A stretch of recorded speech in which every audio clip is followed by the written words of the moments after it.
E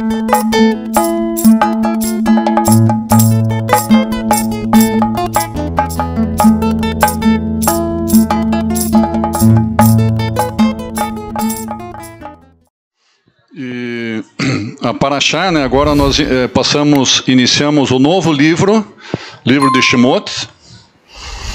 Para muita gente tem dois nomes, né? Dois nomes. O livro de Shemot, conhecido como Êxodo, né? Para muitos nem sabem que é Shemot, que é só Êxodo, mas o nome original deste livro é Shemot, que é nomes, né? E tem bastante coisa interessante aqui para compartilhar com vocês sobre o próprio nome desse livro e o tema, né? Um tema bem interessante, muito interessante. Quando comecei a desenvolver esse tema, eu achei que talvez pudesse falar outra coisa, mas daí eu fui vendo que era para eu permanecer ali. Esse tema aqui que é bastante interessante. O tema é: podemos ser comparados às estrelas? Coloquei um céuzão bem lindo lá. Então tem uma mensagem bem legal aqui. Vamos fazer uma breve oração então. Querido Pai, em nome de Yeshua, louvamos a Ti nessa manhã de Shabbat. Obrigado pela Tua presença nesse lugar, pelas vidas, né? Preciosas, todas as vidas que estão aqui são preciosas a Ti, eterno. Tu és mais precioso que todas elas. E louvamos a Tua honrosa presença nesse lugar, eterno de Israel. Somos muito pequenos diante da Tua incomensurável grandeza e precisamos de Ti todos os momentos, eterno, inclusive agora neste momento aqui. Pedimos a Tua bênção, a Tua proteção, para que todos nós possamos crescer conforme os ensinamentos da Tua palavra, que é Espírito e vida, e Te agradecemos em nome de Yeshua. Amém. Amém. Baruch Hashem. Então vamos lá começar o livro de Shemot, nomes, né? Um breve resumo. Em questão do tempo, eu não vou detalhar, especificar sobre cada um deles, né? Eu só vamos ler aqui a sequência apenas. Então, item 1, os descendentes de Jacó no Egito, que dá um total de 70, os que chegaram no Egito. As parteiras desobedecem a Faraó. O nascimento e educação de Moisés. Moisés mata um egípcio e foge para Midian. A morte do rei do Egito. Hashem fala com Moisés no meio da sarça ardente, aquilo que eu compartilhei com vocês aqui no Shaharit. Hashem concede poderes a Moisés. Moisés regressa ao Egito. Moisés e Arão falam a Faraó. Faraó aflige os israelitas, que o Eterno endurece, né, o coração de Faraó, e os israelitas queixam-se de Moisés e de Arão. Vamos lá então. Conforme eu estava comentando com vocês bem no comecinho, a respeito do nome, né, o nome Shemot, o nome Êxodo, né? Então, o que há em um nome? Que nome estranho? Que nome estranho para um livro da Torá? Por que é chamado dessa forma? Por que é chamado de Shemot? Agora a resposta nominal é claro, né? Eles aparecem no próprio início deste livro, que é o nome Shemot, que é o plural de nomes. Shemot é o plural da palavra nomes, nomes no plural. Então, Sefer Shemot, ou livro de Shemot, livro de Êxodo, começa com as palavras. Estes, comecinho lá, primeiros versos desse livro começa assim: estes são os nomes dos filhos de Jacó, Israel, que desceu ao Egito.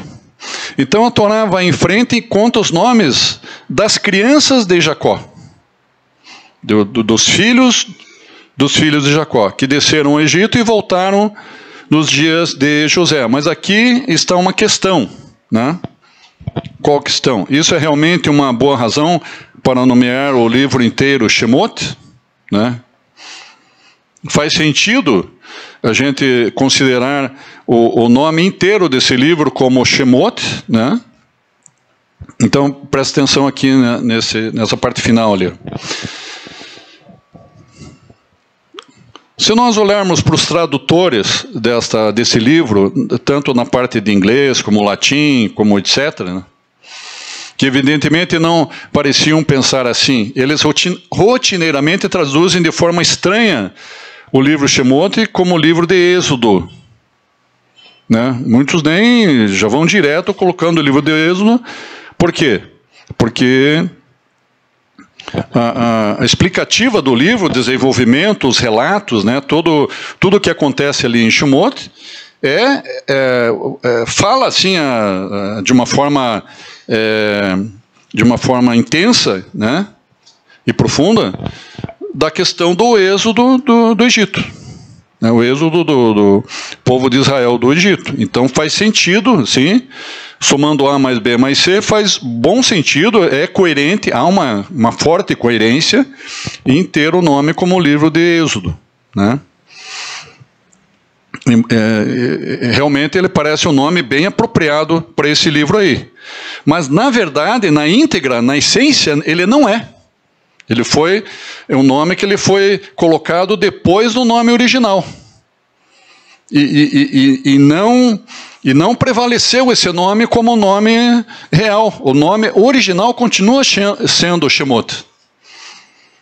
Para algumas tradutores, mas se você for pegar a origem de cada livro, ninguém autorizou a mudança oficialmente. Muito menos Hashem, né? É assim como o Êxodo 20. Êxodo 20 que fala das 10 palavras, né? As 10 palavras. Até o presente momento, Hashem não disse lá, mude o quarto mandamento lá do Shabat, mude para Yom Rishon. Guardem o Yom Rishon, que é o primeiro dia da semana. Hashem não pediu para fazer isso. Ninguém ordenou, nem o presidente, nem o Papa. Então, como a Torá ela foi revelada e foi pré-escrita, foi escrita por Hashem, Hashem não pediu para mudar, está lá até hoje, guarde, lembra, observa, né? E guarda o quarto dia, o sétimo dia, que é o dia de descanso, que é o Shabat. Está lá até hoje. Esse exemplo que eu dou para vocês. Vamos lá. O êxodo do Egito, na verdade, é o grande acontecimento que domina o livro. Assim que terminamos os primeiros versos de Shemot, a Torá parece abandonar essa coisa de nomes, como uma batata quente. Não quero saber disso. E segue a história da escravidão dos israelitas, sua subsequente redenção. É uma saga que domina os próximos 20 capítulos. Então, são muitos capítulos, não são 2 ou 3. São 20 capítulos do livro. Então, há sofrimentos, drama, milagres, redenção. Você escolhe, há muita variedade de tipos de temas, né? Então, Êxodo parece ser um ótimo nome para este livro. Realmente parece ser um nome, assim, extraordinário para esse livro. O nome de Êxodo. Mas em hebraico não é assim que o chamamos. Nós o chamamos de Shemot, o livro dos nomes, em razão de... Vamos ver o parecer do grande Rabino Rashi. O que ele entende, qual que é o parecer dele sobre essa questão aí. Então, Rashi olha para essa lista de nomes de pessoas que desceram ao Egito, e ele realmente se pergunta por que a lista é necessária. Porque, como você lê lá em Gênesis, a Torá cita, esses são os nomes dos israelitas que vieram para o Egito, Jacó e seus descendentes. Isso em Gênesis. Agora, veja bem, nós estamos no livro de Êxodo, mas nós estamos falando de Gênesis, né? Então, isso que é falado, ele agora aqui em Shemot, em Êxodo, é praticamente uma repetição do que é falado em Gênesis. Então, guardem esse detalhe aqui bem interessante. Então, em Gênesis, a Torá cita assim: esses são os nomes dos israelitas que vieram para o Egito, Jacó e seus descendentes. O primogênito de Jacó, Rubens, em Gênesis 46, de 8 a 27. A partir daí, o texto, de volta em Gênesis, vai para listar não apenas os nomes dos 12 filhos de Jacó que desceram ao Egito, mas os nomes de seus filhos também. Esses são os nomes das crianças de Israel. Então, se você voltar lá para Gênesis, você vai ver que são vários versículos que abrange ali o capítulo 46, a partir principalmente do 8 em diante, que cita nome por nome dos descendentes, os filhos de Jacó, com os filhos dos filhos de Jacó. Então, somando todos eles, vocês vão chegar lá no final, no versículo 25, 26, por aí. Vocês vão ler lá, esses são os nomes das crianças de Israel, que dá um total de 66, né, entre os filhos e os netos, digamos. Mais 4, considerando a família de José. Né? Então, somando tudo, dá 70 pessoas com José e seus filhos, mais os que desceram, que José já estava no Egito, né? E com os filhos de José, e todos que vieram com Jacó dão um total de 70 pessoas. Então, esse número também é interessante vocês saberem, lembrarem. Então, nós vemos aqui, entre a porção de hoje e Bereshit e Gênesis, nós vemos uma sintaxe. Uma sintaxe. Em Êxodo 1, de 1 a 6, diz: esses são os nomes dos filhos de Israel que vieram ao Egito, com Jacó, cada um com sua família vieram. Né? Então, é praticamente uma repetição de Gênesis, Bereshit 46, de 8 a 27. Então, a pergunta do Rabi Rashi, para abrir o Sefer Shemot, o livro desse livro que nós estamos agora, é o seguinte: já ouvimos tudo isso, por que fazer isso novamente? Essa recitação de nomes não é apenas tangencial ao tema do livro, mas é coerente, necessária e justa. Então, não é o que eu vou falar agora, dali para frente. Vamos ler mais esse quadrinho aqui. Rashi diz assim, ó. Rashi responde com um midrash. Olha que interessante esse midrash de Rashi. Mesmo que seja verdade que a Torá contou os filhos de Jacó em suas vidas e deu seus nomes, lá no livro de Gênesis, mesmo assim, a Torá voltou em Êxodo e contou-os novamente quando eles morreram. Então fala aqui, ó, que eles foram contados, os filhos de Jacó, em suas vidas, presta atenção, em suas vidas. E depois eles foram contados novamente quando morreram. Como assim quando morreram, se eles estão vivos ali, se eles estão sendo contados? Como assim morreram? Porque na primeira instância eles estavam numa situação assim de liberdade. Era a multiplicação da descendência, né? Estava se multiplicando, estavam se multiplicando os descendentes de Jacó, eles tendo seus filhos, né? Então existia uma liberdade, existia uma continuação natural das coisas assim, de uma forma saudável, né?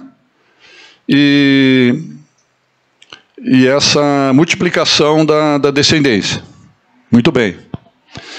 Mas o que acontece no começo de Shemot? Isso que nós vamos ver daqui para frente, que começa um processo, à medida que eles vão, que é uma grande, desses 70, né, que eles aumentam muito lá no Egito, assim, eles se multiplicam muito no Egito, né?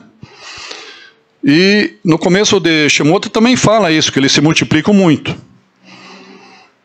Mas, com essa multiplicação, eles começam a ser, por causa do medo de Faraó, com relação que eles se tornam de um povinho de 70 pessoas se transforma numa nação.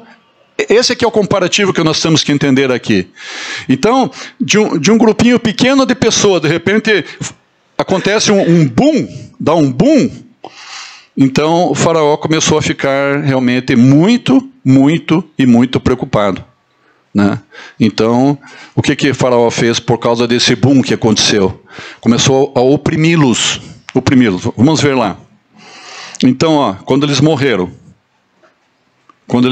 parei aqui, agora vamos lá. Por quê? Para que você saiba quanto eles eram queridos para Hashem, na medida em que são comparados com as... Que fundo vocês estão vendo aí no slide? O fundo lá, ó. É um céuzão lá, cheio de estrelas. Então, na medida em que são comparados com as estrelas, pois quando se trata de estrelas, Hashem as traz e as devolve de volta aos seus lugares por número e por nome, como cita Isaías 40, 26. Se vocês lerem Isaías 40, 26, eu não deixei separado. Quem consegue abrir rapidinho Isaías 40, 26 aí, pra gente? Deixa eu ver se eu consigo.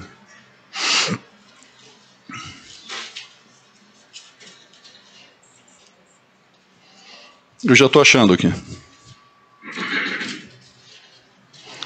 Isaías 40, 26. Está na mão. Levantai ao alto os vossos olhos e vede. Quem criou essas coisas? Aquele que faz sair o seu exército de estrelas, todas bem contadas, as quais ele chama pelos seus nomes. E por ser ele grande em força e forte em poder, nenhuma só vem a faltar. Ó, quem criou essas coisas? Aquele que faz sair o seu exército de estrelas, todas bem contadas. Como sair o seu exército? Porque você... Agora, por exemplo, irmãos, vamos ali fora, na frente da congregação. Vamos ali rapidinho. Então, estamos indo lá agora, tá? Vamos ali fora. Olhem para o céu. Vocês estão vendo alguma estrela? Roxo, Jair, não. Acho que a gente veio na hora errada aqui. Contar a estrela, porque não estou vendo nenhuma estrela. Acho que você está meio perdidinho no tempo. Não estou perdidinho no tempo. É que ninguém vai conseguir enxergar a estrela. Que deu o exército de estrelas. Mas ele as faz sair, está escrito aqui em Isaías, quando? Quando anoitece, depois do pôr do sol. Daí começam a aparecer as estrelas. Daí as estrelas, estamos aqui, é o exército de Hashem. Daí elas saem, elas estão escondidinhas, descansandinho lá, de repente elas saem. É isso que nós temos que entender aqui. Vamos lá.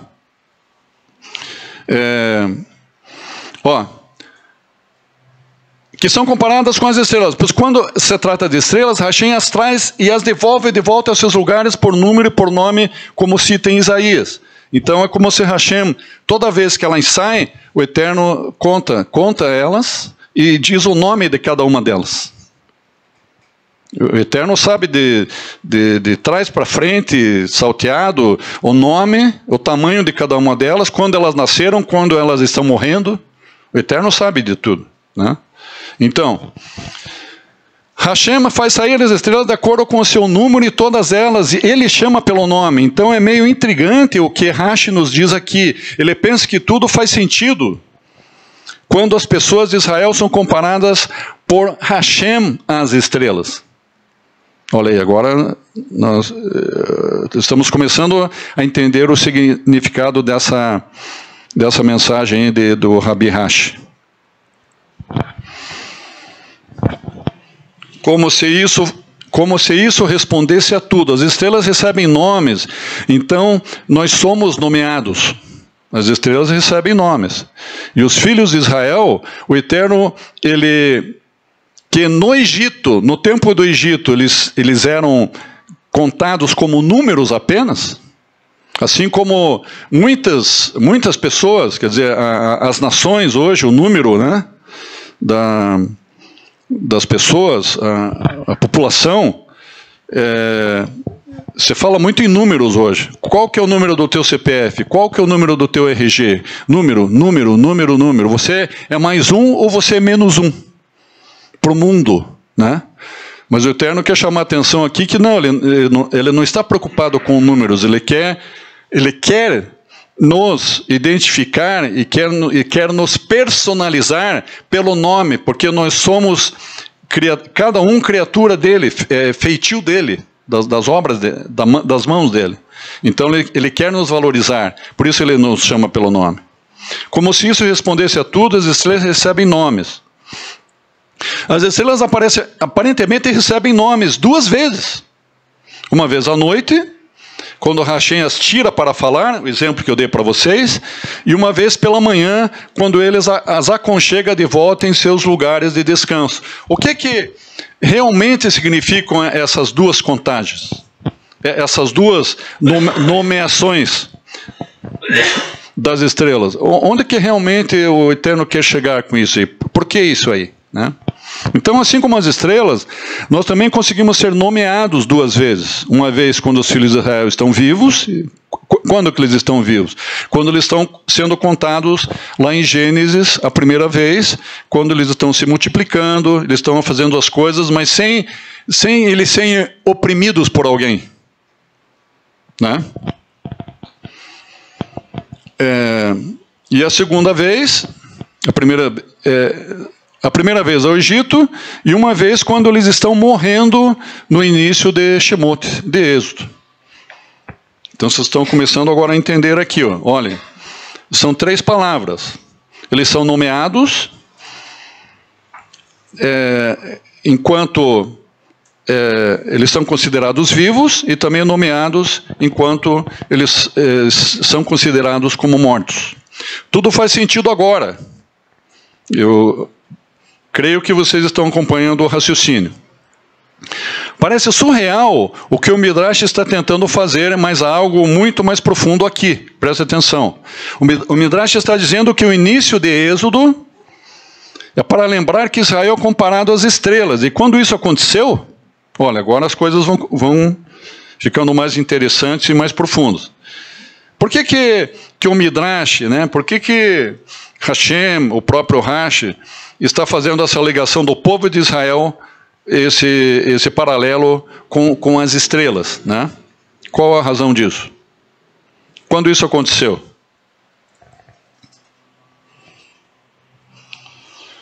Como nós vimos lá mesmo em Gênesis, né?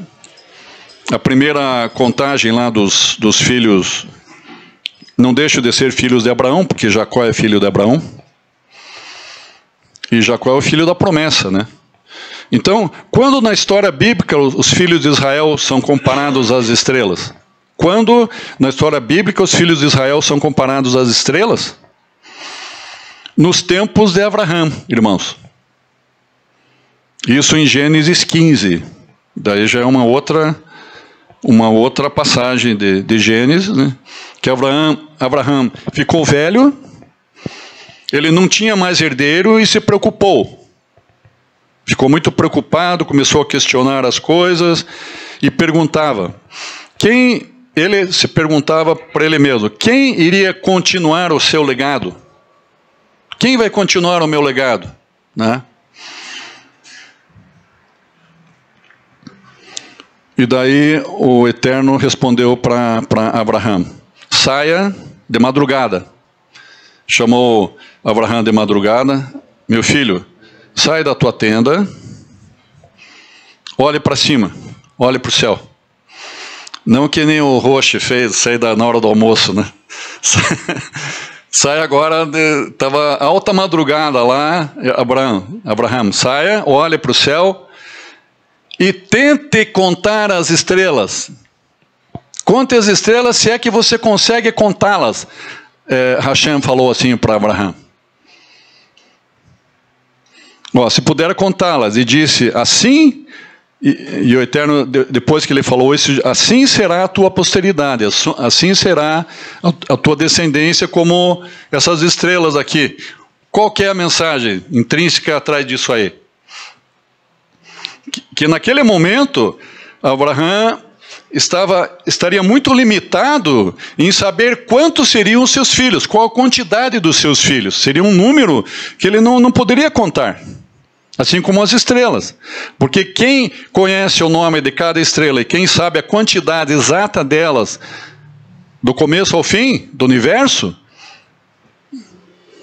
por acaso, até hoje, fazer uma pergunta, com toda a tecnologia que existe, telescópios, Hubble, parari, baroró, existe no mundo alguma contagem total, perfeita, absoluta de estrelas, de constelações? Existe algum lugar que você consulte lá? Espera aí que eu vou consultar o Google. Não existe essa resposta. Podem consultar, não vou dizer agora, né? Fica mexendo em celular agora. Depois que terminar a Parashá, consulte lá para ver se tem. Não tem? Ninguém sabe.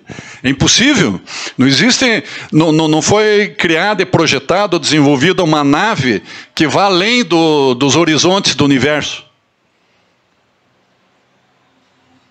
Então, existem nomes e até números de alguns planetas, de algumas constelações, que a NASA dá por aí, código tal, sóis, estrelas gigantescas, muito maiores que o Sol, que tem números, códigos. Mas não estão todos os sóis ali. Não estão todas as estrelas. As supernovas, por exemplo, nesse momento, pode estar nascendo uma supernova. Ela tem nome, sabe-se onde que ela está? Não, Hashem sabe, porque ele que está fazendo com que ela exista naquele momento. Vocês sabem o que é supernova? Supernova é o começo de uma estrela, é o boom, quando ela começa a formar uma estrela. É uma estrela bebê. Ela recém-nascida, boom. Isso é supernova. Então, quantas supernovas estão nascendo exatamente agora, nesse momento? Então, é algo fantástico, assim, as coisas de Hashem, né? Então,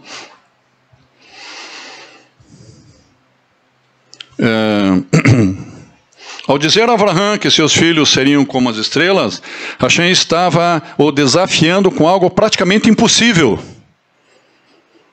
Olá, Abraham, olhando para o céu. Tipo, você consegue contar as estrelas? Tente contá-las. E a implicação, você certamente não conseguirá contá-las. Elas são demais, muitas. É assim que seus filhos serão. No momento em que Hashem associa os filhos de Israel com as estrelas, acaba por ser também o momento em que Hashem tem a ideia de contá-los. E o que nos leva a um fascinante paradoxo. Se vocês observarem desde Bereshit, Shemot, os livros, sempre estão sendo contados, né? Os filhos de Israel. Eles estão sempre sendo contados. É algo contínuo, né? Mas contados numericamente também, mas principalmente pelo nome, pelos seus nomes, né?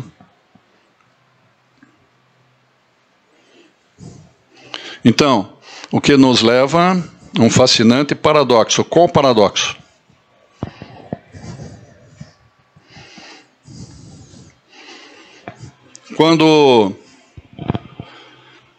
Quando Hashem disse a Abraham que a nação de Israel seria como as estrelas, o ponto era que os filhos de Abraham seriam impossíveis de contar. Mas agora, aqui vem esse Midrash que faz referência especificamente a essa promessa de que Israel será como as estrelas. E o que o Midrash faz disso aí?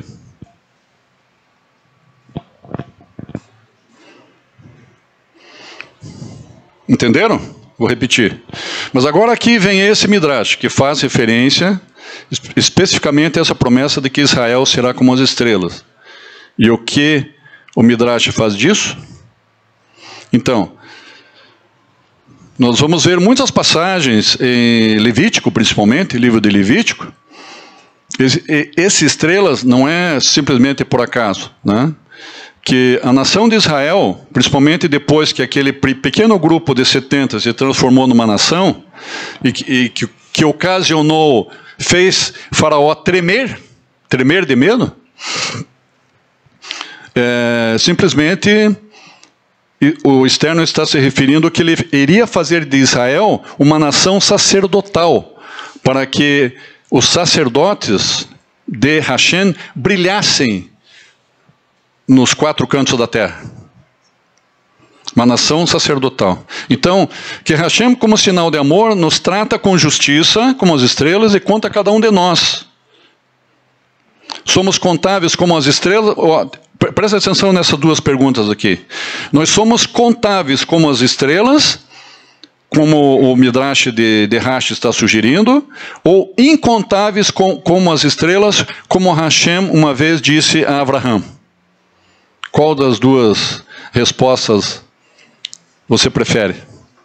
Somos contáveis como as estrelas ou incontáveis como as estrelas mesmo, só que a primeira versão é segundo o Midrash e a segunda versão é como Hashem explicou a Abraham. Qual que é? Qual que é a resposta certa? A resposta certa, creio, pode estar apenas em quem está contando. Na verdade, as duas respostas, as duas perguntas, elas têm sentido. As duas perguntas.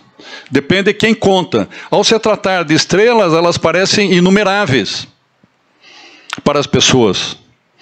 Elas olham para o céu e ficam tontas. Qualquer um de nós, se olha para o céu, depende do lugar que você está, se você estiver distante da cidade, num lugar bem ermo, assim, longe de iluminação, em lugares altos principalmente, você vai olhar para o céu, você vai ficar assim, né? Nossa, que maravilha, parece que eu posso pegar as estrelas, né? Vai ficar assim maravilhado.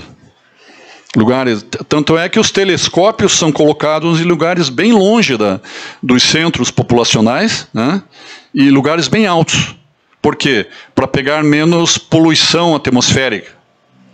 Pegar menos quantidade de poluição do ar, dos gases, né? Não só a poluição, como os gases da atmosfera.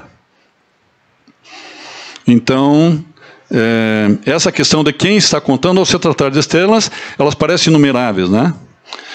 Mas, inumeráveis para as pessoas, mas para o Eterno, não. O Eterno, ele não tem nenhum problema em numerar e contar as estrelas. Hashem tem a relação oposta com as estrelas.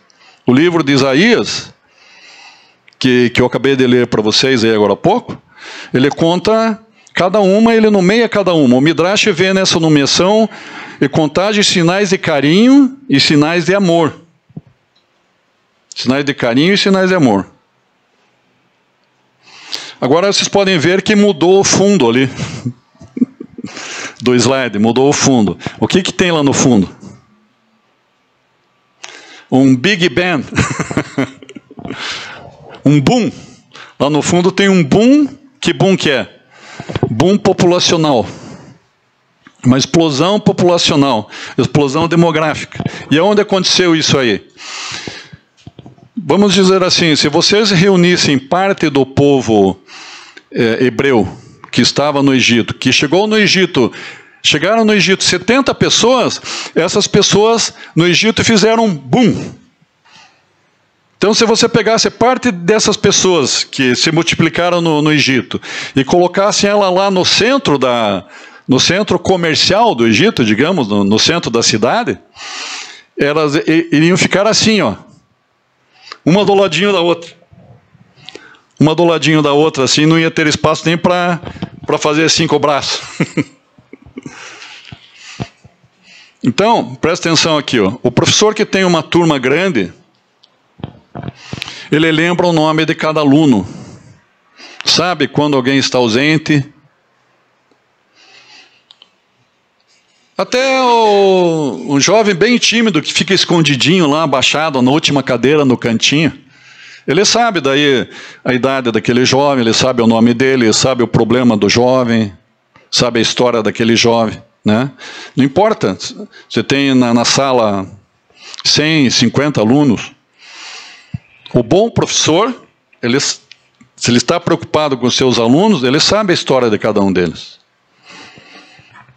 Então, há um professor que se importa com cada um, com cada aluno, assim como o Eterno se importa com as estrelas, e ele as chama todas pelo nome.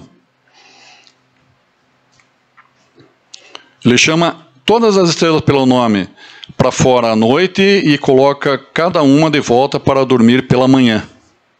Aquilo que eu expliquei para vocês, que de dia você não enxerga nada e à noite que você vê aquele exército de estrelas. Então a chave para esse entendimento é que quando ele se relacionará conosco dessa maneira, o Eterno diz a Abraão que sua descendência ficará numerosa demais para contar. Então eles serão como estrelas.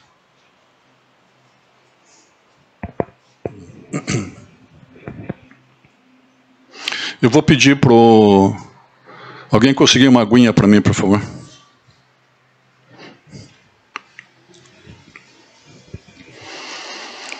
Historicamente, quando foi esse momento que aconteceu? Quando foi esse momento na história que aconteceu? Nós temos focado aqui no início de Êxodo, porque logo depois que a Torá vai e conta os filhos de Israel, logo depois disso, a próxima coisa que ouvimos é uma explosão populacional. Então, quando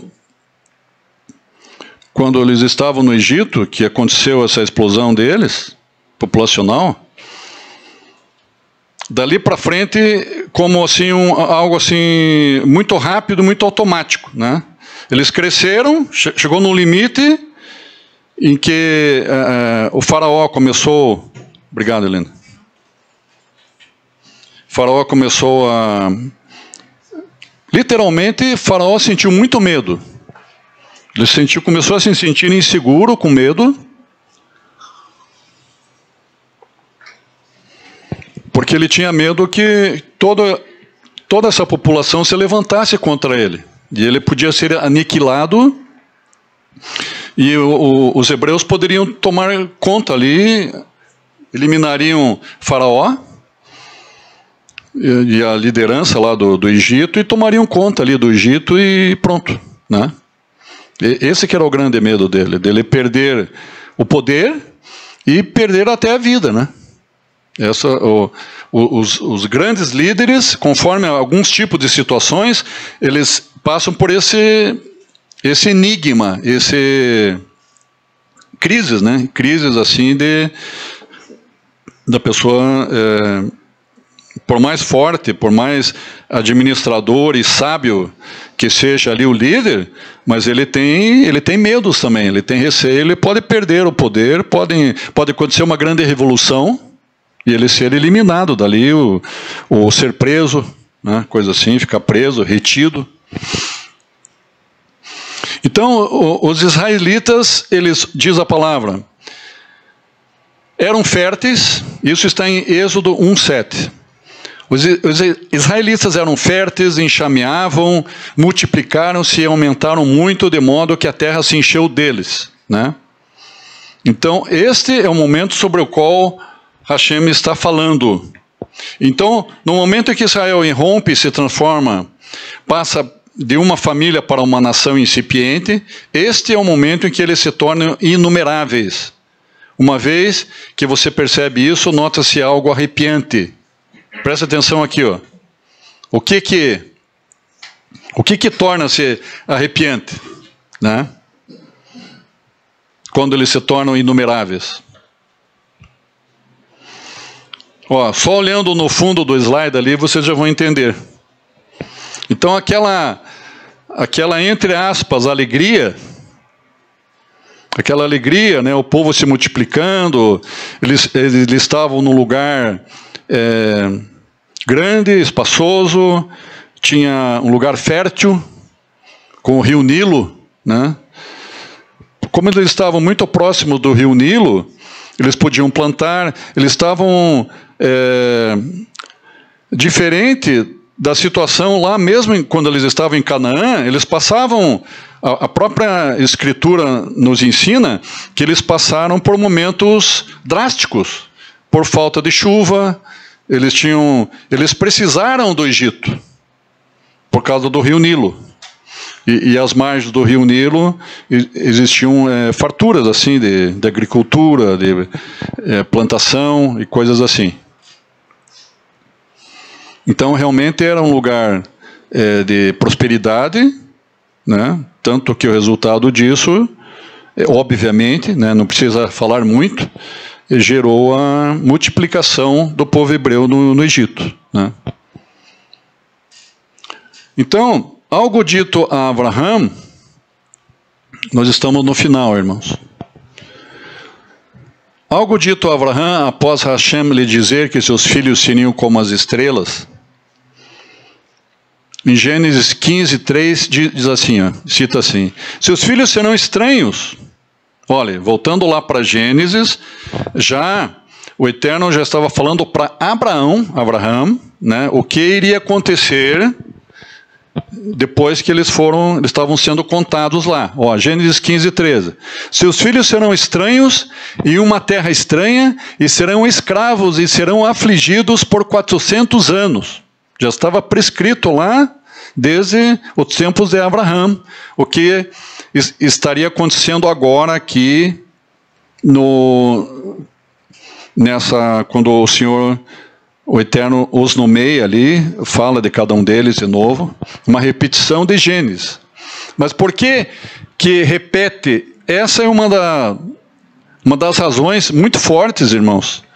Por que em Shemot, nessa porção de hoje, repete exatamente as mesmas palavras que foram ditas lá em Gênesis, da quantidade deles, quanto que eles eram, o nome de cada um deles e o nome de cada um dos filhos deles.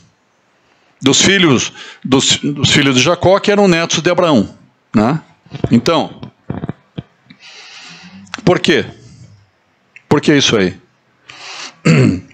Porque é exatamente esse momento que eles começam a ser afligidos.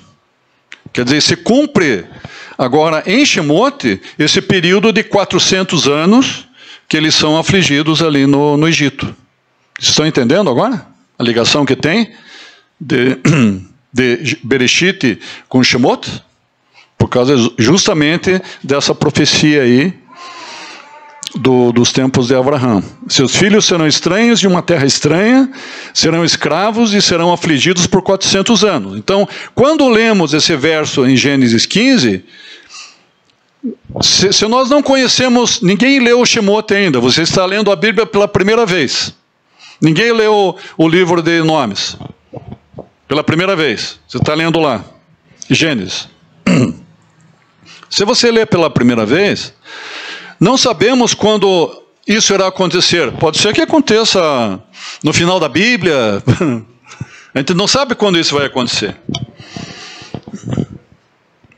Toda a profecia de Abraão se torna realidade no início de Shemot. E logo após os filhos de Abraão se tornarem como as estrelas, eles se tornam escravos. Mas o Rabi Rashi cita que os filhos de Abraão serão tão numerosos quanto as estrelas. Então, uma bênção que vem junto com algo trágico. É uma bênção que eles realmente acontece esse boom, essa explosão populacional deles, mas em seguida já vem algo muito ruim. Vem esse período de opressão dos 400 anos, né? Então, o momento em que aquela multidão seria escravizada. Nesses 400 anos de escravidão, parecia que estávamos em desgraça com Hashem e que ele não estava nem aí com a gente, não nos amava, não se importava com a gente mesmo. Isso é o que o Midrash está sugerindo. Essa que é a razão. Se nós entendermos até ali, está muito bom. Isso que o Midrash está sugerindo. De Rashi, né? Isso logo antes da escravidão acontecer. Hashem faz uma pausa para nos contar e nomear. Assim como as estrelas que aparecem lá, as estrelas no universo. O universo é muito distante que a gente não sabe qual que é o fim dele. Ou se realmente tem um fim. A gente não sabe. Hashem sabe. Então, as últimas estrelas que estão lá nos confins do universo, elas, ainda mais quando elas não aparecem de dia, né? Elas se sentem distantes, elas se sentem ignoradas, nuas, frias, ninguém está aí para elas, muito distantes e sozinhas e perdidas.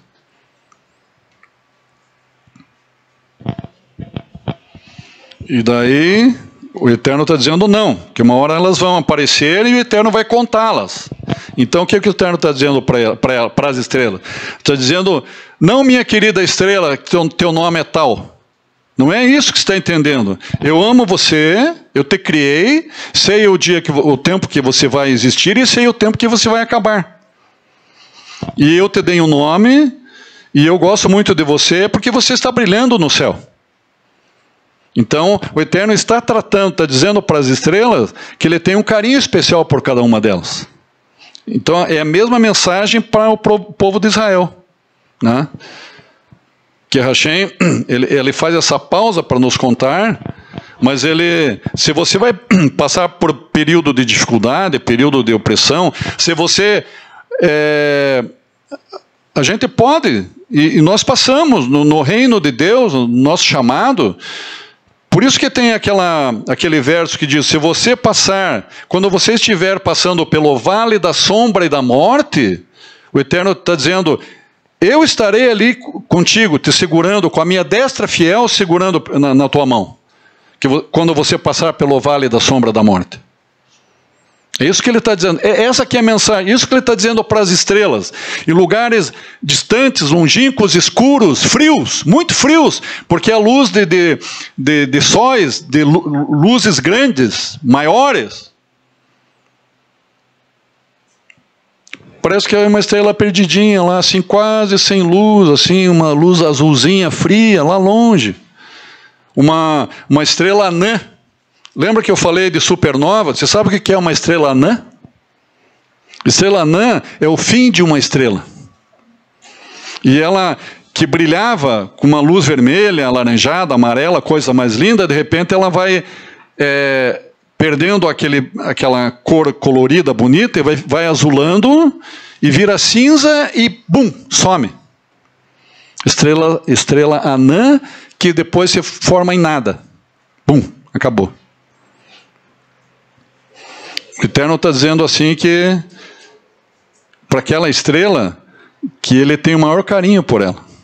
Aquela estrela que estava se achando que estava esquecidinha no canto do universo lá. É isso que ele está dizendo.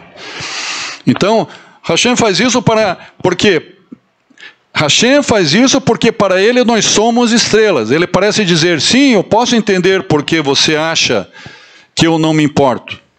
Às vezes nós pensamos assim, quando você está no vale da sombra e da morte, irmão, que eu já passei por isso, a primeira coisa que você pensa e diz, Deus não está nem aí comigo, Deus não me ama. A mensagem da Torá aqui agora é dizer que é necessário que a gente passe pelo vale da sombra da morte. Para a gente crescer espiritualmente, para a gente ter experiências espirituais e para a gente olhar para cima no vale. Vai ter um momento que você vai olhar para cima, vai ter um espaço lá em cima. Se você estiver no poço em que Jacó ficou, ele olhava daí para cima e Hashem, socorro. É importante para a gente se aproximar de Hashem quando a gente está no vale da sombra da morte. Para a gente clamar por Ele, e Ele vem prontamente e nos tira de lá com a sua destra fiel. Baruch Hashem. Então ele parece dizer, sim, eu posso entender porque você acha que eu não me importo.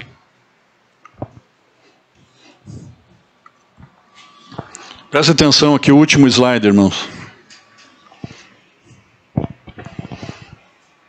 Este é, afinal, o momento em que você se tornou como estrelas e, ao mesmo tempo, pessoas, né? Mas pessoas não quaisquer, pessoas escolhidas por Hashem.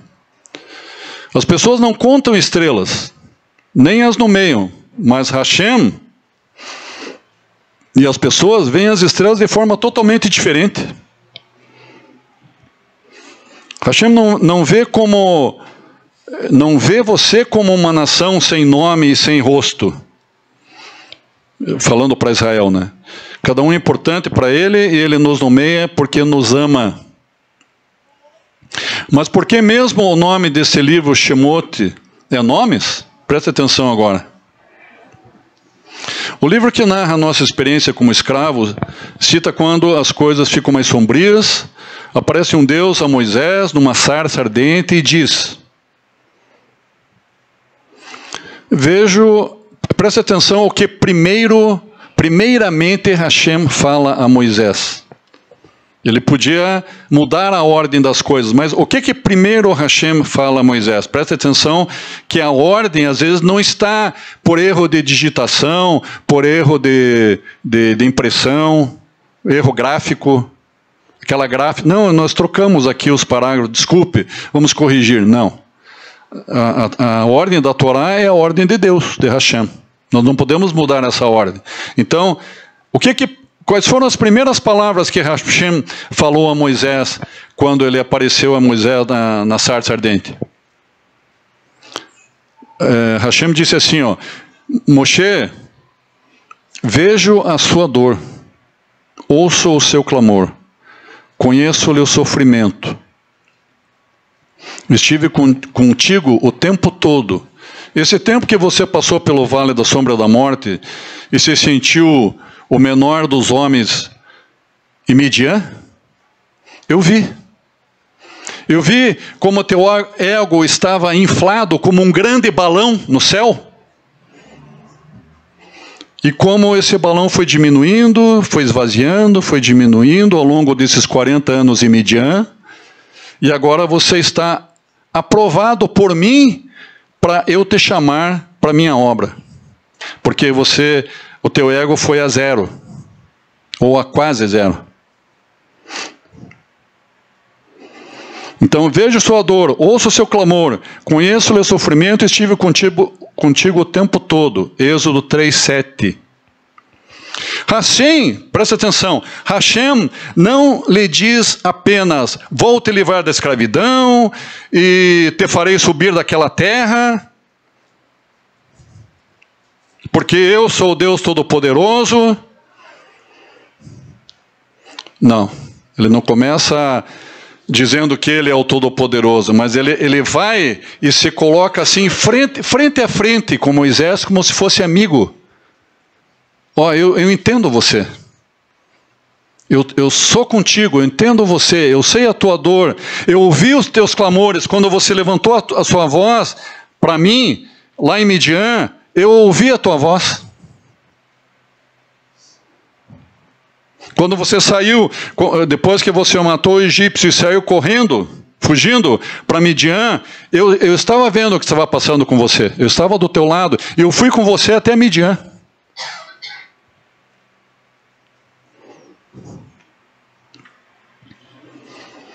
Mas Hashem daí falou, Moisés, eu te entendo, eu sou contigo, eu sei o que você tem passado e eu sei o seu nome. Isso que é uma atitude de um bom pai, de um amigo, uma pessoa que está próxima, né? Então, é isso que o Eterno está e faz com as estrelas também. E ele tem feito isso conosco, irmãos. Todos os dias ele tem agido dessa forma com a gente. Hashem quer estar bem junto a nós, que somos seus filhos. Ele nos chama pelo nome. e quer que o chamemos pelo seu nome, pois nessa mesma paraxá ele se identifica com Moshe e diz: Erie Asher Erie. Quando Moisés pergunta: mas Eterno, qual é o teu nome? Ele responde: Erie Asher Erie. Não está escrito ali, irmãos, mas eu estou falando para vocês aqui. A tradução de Erie Asher Erie é: serei, não sou o que sou. Não é sou o que sou no presente, é no futuro. Por que é no futuro? Serei o que serei. Porque conforme a tua necessidade, se você está no vale da sombra e da morte, você vai chamar por um Deus todo-poderoso naquele momento. Se você está no quarto, na UTI de um hospital, num quarto de um hospital, você vai chamar por um Deus que cura. Então, conforme o teu caminhar, o teu andar, você pode chamar: você é minha cura, você é minha força, você é meu escudo, você é meu broquel, você é minha proteção, você é minha sabedoria, você é meu caminho. Você não permitirá que eu tropece em alguma pedra. Você não permitirá que eu desvie nem para a direita nem para a esquerda. Serei o que serei conforme a tua necessidade daquele dia, daquela semana, daquele mês. Serei o que for necessário para você naquele exato momento. Baruch Hashem. Esse é o nosso Deus, irmãos. Ele está preocupado com cada minuto, cada segundo da nossa existência.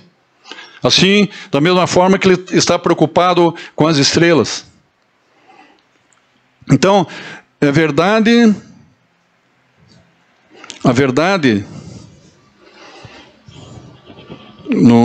olhando de uma forma mais espiritual, mais profunda, né? É que Hashem, Ele quer... Nós temos um nome, irmãos.